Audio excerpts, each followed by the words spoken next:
नमस्कार भक्तों, स्वागत है हमारे इस चैनल अनमोल विचार टिप्स पर। भक्तों, वीडियो शुरू होने से पहले कमेंट बॉक्स में माता रानी का नाम अवश्य लिखें।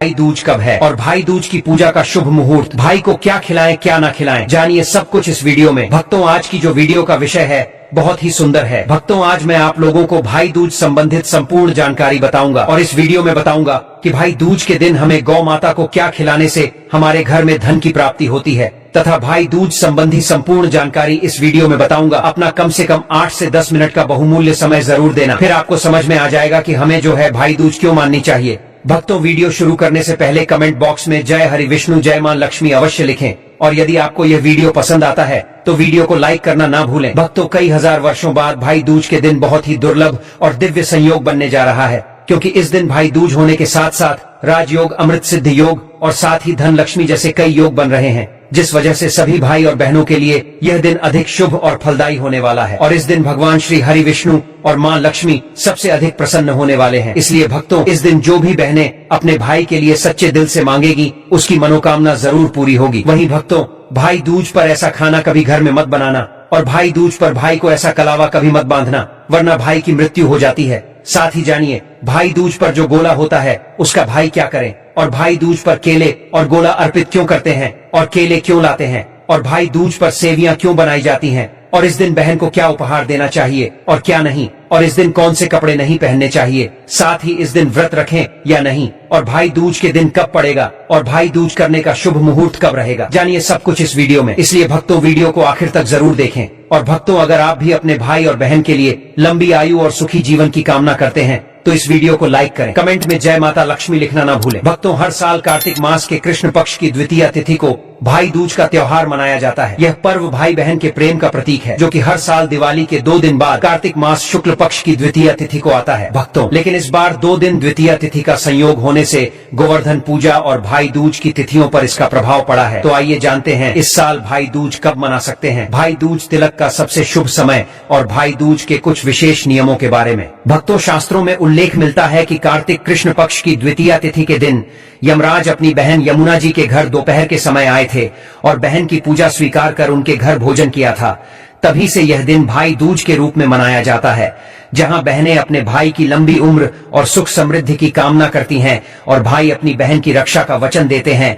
भक्तों, इस साल भाई दूज हिंदू पंचांग के अनुसार द्वितीय तिथि की शुरुआत 22 अक्टूबर 2025 को रात 8:16 पर हो रही है और इसका समापन 23 अक्टूबर 2025 को रात 8:16 पर होगा। ऐसे में उदया तिथि को महत्व देने के कारण भाई दूज का पर्व 23 अक्टूबर को मनाया जाएगा। अब बात करते हैं भाई दूज के शुभ तिलक मुहूर्त की। तो इस दिन तिलक का शुभ समय दोपहर 1:13 से लेकर 3:28 तक रहेगा। इस समय के दौरान बहनें अपने भाई का तिलक कर सकती हैं और पूजा कर सकती हैं। भक्तों, इस दिन यमुना स्नान का विशेष महत्व बताया गया है। अगर आप यमुना में स्नान करने नहीं जा सकते तो घर पर ही गंगा जल मिले हुए जल से स्नान कर सूर्य देव को अर्घ्य दें और फिर पूजा आरंभ करें। तिलक की थाली में रोली, अक्षत, कुमकुम, मिठाई, कलावा, सुपारी या सूखा गोला अवश्य रखें और तिलक करने से पहले गणेश जी का ध्यान जरूर करें।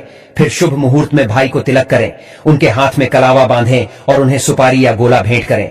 तिलक करने के बाद भाई को मिठाई खिलाएं और भोजन कराएं। इससे भाई के जीवन में सुख शांति बनी रहती है और भगवान यमराज का आशीर्वाद मिलता है। अब जानते हैं कि इस दिन किए जाने वाले कुछ खास नियम क्या हैं, जिन्हें बहुत से लोग नजरअंदाज कर देते हैं। शास्त्रों के अनुसार भाई दूज पर तिलक करते समय दिशा का ध्यान रखना बेहद आवश्यक है। भाई का मुख उत्तर या उत्तर पश्चिम दिशा की ओर होना चाहिए, जबकि बहन का मुख पूर्व या उत्तर पूर्व दिशा की ओर होना चाहिए। इससे पूजा का फल और बढ़ जाता है। साथ ही भाई को चौकी पर बिठाकर तिलक करना चाहिए और तिलक के बाद मौली बांधकर आरती उतारनी चाहिए। याद रखें कि भाई दूज पर पूजा का सबसे उत्तम समय दोपहर का ही माना जाता है, इसलिए इसी समय तिलक करें और पूजा संपन्न करें। अब भक्तों, एक बहुत जरूरी बात कि भाई दूज पर जो गोला बहन अपने भाई को देती है उस गोले का भाई को क्या करना चाहिए, ये बहुत कम लोग जानते हैं और इसी में सबसे ज्यादा गलती होती है। आइए जानते हैं भक्तों, एक कथा के अनुसार भगवान सूर्य की पत्नी का नाम छाया था और छाया से ही यमराज और यमुना का जन्म हुआ। दोनों भाई बहन में अपार प्रेम था, लेकिन यमराज अपने कार्यों में इतने व्यस्त रहते थे कि उन्हें यमुना से मिलने का समय नहीं मिल पाता था। यमुना इससे खिन्न और नाराज रहती थी। भक्तों, एक दिन अचानक यमराज अपनी बहन यमुना से मिलने पहुंचे तो यमुना की खुशी का कोई ठिकाना नहीं रहा। उस दिन शुक्ल पक्ष की द्वितीया तिथि थी। यमुना ने अपने भाई का बड़े प्रेम और आदर से स्वागत सत्कार किया और उन्हें विदा करते समय एक नारियल भेंट किया। यमराज ने पूछा कि यह नारियल क्यों दे रही हो? तो यमुना बोली कि यह नारियल और गोला आपको मेरी याद दिलाते रहेंगे और आप इस दिन मुझे भूले नहीं। साथ ही यमुना ने अपने भाई से वचन भी लिया कि आप चाहे कितने भी व्यस्त क्यों न हो जाएं, लेकिन हर साल कार्तिक शुक्ल द्वितीया को मेरे पास अवश्य आना। यमराज ने अपनी बहन को यह वचन दिया और तभी से यह परंपरा शुरू हुई कि भाई अपनी बहन के घर तिलक करवाने के लिए इस दिन जाते हैं और बहनें अपने भाई को नारियल और गोला भेंट करती हैं। इस दिन भाई बहन द्वारा यमुना स्नान करने की भी परंपरा है, क्योंकि यह स्नान उन्हें पवित्रता, दीर्घायु और आपसी प्रेम का आशीर्वाद देता है। इसी कारण बहन अपने भाई को गोला देती है और कहती है कि इसे जरूर खाओ, क्योंकि यही गोला भाई को दीर्घायु का आशीर्वाद देता है। भक्तों, अगर आप पूरा गोला नहीं खाना चाहते तो कोई बात नहीं, आप उसे झूठा जरूर कर लें या थोड़ा सा खा लें या आप बाद में खा लें, लेकिन इस दिन गोला जरूर छूना चाहिए, क्योंकि यह बहन की भावना, प्रेम और आशीर्वाद का प्रतीक है। यदि आप नहीं खाना चाहते तो आप उसे एकांत स्थान पर सम्मान पूर्वक रख सकते हैं, लेकिन इतना जरूर याद रखें कि बहन के हाथ से दिया गया गोला केवल प्रसाद नहीं होता, वह उसके प्रेम, दुआ और विश्वास का प्रतीक होता है, इसलिए उसे सम्मान पूर्वक ग्रहण करना चाहिए। भक्तों, आप जानते हैं भाई दूज पर ऐसा क्या खाना बनाना चाहिए जो आपके लिए शुभ रहेगा? भाई के लिए मीठा जरूर बनाना चाहिए। आप अपने हाथों से उसे चाय पिला सकते हैं, हलवा बना सकते हैं, खीर खिला सकते हैं। ये सब चीजें बहुत ही शुभ और मंगलकारी मानी जाती हैं, किंतु आप इतना जरूर ध्यान रखें कि भाई को इस दिन कुछ न कुछ अपने हाथों से जरूर खिलाएं, क्योंकि यह सिर्फ परंपरा नहीं बल्कि भाई बहन के प्रेम का प्रतीक है। इस दिन घर में पक्का खाना जरूर बनाएं, जैसे पूरी, कचौड़ी, आलू की सब्जी, केले की सब्जी। ये सब चीजें शुभ मानी जाती हैं और माँ लक्ष्मी की कृपा बनी रहती है। लेकिन भक्तों, इस दिन अगर आप घर में प्याज, लहसुन का खाना बनाते हैं तो शास्त्रों के अनुसार ऐसे घर में दरिद्रता का वास हो जाता है, इसलिए इस दिन लहसुन प्याज का प्रयोग बिल्कुल न करें। भगवान क्रोधित हो जाते हैं और लक्ष्मी का वास दूर हो जाता है। भक्तों, भाई दूज पर एक गलती जो बहुत लोग कर बैठते हैं वो कभी न करें। बहनों को भाई का तिलक करने से पहले खुद कुछ भी नहीं खाना चाहिए। जो बहनें तिलक से पहले कुछ खा लेती हैं उनके जीवन में बड़ा संकट आता है या उनके भाई के जीवन में दुर्घटनाएं और दुर्भाग्य प्रवेश कर जाते हैं। इसलिए शास्त्रों में कहा गया है कि तिलक से पहले बहनें व्रत जैसी भावना रखें और शुद्ध मन से भाई का तिलक करें और भाई दूज के दिन भाई की पसंद का खाना ही बनाएं, उसे प्रेम से तिलक करें और मिठाई खिलाएं। इससे भाई बहन के बीच प्रेम बना रहता है और आपसी संबंध मजबूत होते हैं। भक्तों, इस दिन बहन और भाई को एक दूसरे का निरादर नहीं करना चाहिए। न तो बहन को भाई के किसी शब्द या व्यवहार से अपमानित होना चाहिए और न ही भाई को बहन के प्रेम को ठुकराना चाहिए। भाई को इस दिन बहन के ससुराल जाकर तिलक करवाना चाहिए और वहाँ का बना हुआ भोजन प्रेम पूर्वक स्वीकार करना चाहिए। यदि भाई बहन के हाथ का खाना नहीं खाता या किसी कारण से बहन के घर का निरादर करता है तो उसके जीवन में समस्याएं आ सकती हैं। इसलिए इस दिन बहन के घर खाली हाथ जाना भी उचित नहीं माना गया है। भाई को कुछ न कुछ भेंट जरूर लेकर जाना चाहिए। यह न केवल परंपरा है बल्कि बहन के प्रति आदर और प्रेम का प्रतीक भी है। इस दिन बहन भी भाई से बहस या झगड़ा न करे और भाई भी बहन से कोई झूठ न बोले। इस दिन झूठ बोलना, कलह करना या किसी प्रकार की कटुता लाना बहुत ही अशुभ माना गया है। भक्तों, इस दिन मांस, मछली, अंडा और शराब जैसी तामसिक चीजों से पूरी तरह दूर रहना चाहिए, क्योंकि यह यमराज को अप्रसन्न करता है और पाप का कारण बनता है। धर्म शास्त्रों में इसे घोर दोष बताया गया है। इस दिन भगवान विष्णु और यमराज की विशेष कृपा प्राप्त करने के लिए संयम और शुद्धता आवश्यक है। और अंत में भक्तों, इस दिन अपनी बहन को उपहार जरूर दें। कुछ भी छोटा या बड़ा उपहार दें, परंतु प्रेम से दें। बहन को आदर दें, बहन को सम्मान दें, क्योंकि भाई दूज का पर्व केवल तिलक और मिठाई का नहीं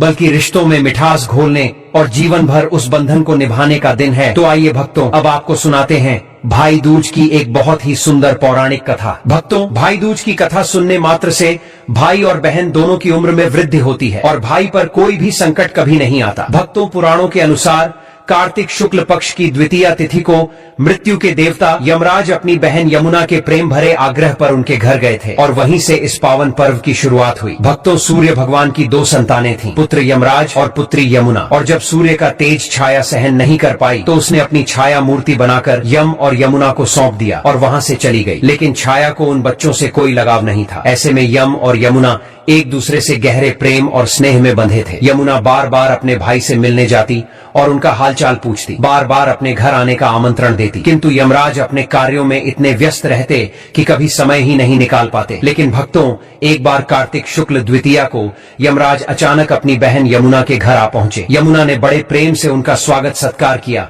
उन्हें स्नान कराया, विविध व्यंजन बनाकर भोजन कराया, मस्तक पर तिलक किया और उनके चरण पखारे। यमराज अपनी बहन के इस प्रेम से बहुत प्रसन्न प्रसन्न हुए और जब वे जाने लगे तो उन्होंने यमुना से कोई वर मांगने को कहा। यमुना ने हाथ जोड़कर कहा कि आप हर वर्ष इसी दिन मेरे घर आया करें, मेरा आतिथ्य स्वीकार करें और जो भी भाई इस दिन अपनी बहन के घर आए, तिलक करवाए और बहन का स्नेह प्राप्त करे, आप उसे अभय वरदान दें, उसकी सभी मनोकामनाएं पूर्ण करें। यमराज ने अपनी बहन की बात स्वीकार कर ली और तभी से यह परंपरा शुरू हुई। तो दोस्तों वीडियो ज्यादा लंबा नहीं करेंगे, वीडियो को यही समाप्त कर देते हैं। जाते जाते एक प्यारा सा कमेंट जरूर कर देना। हर हर महादेव, जय शिव शंभू।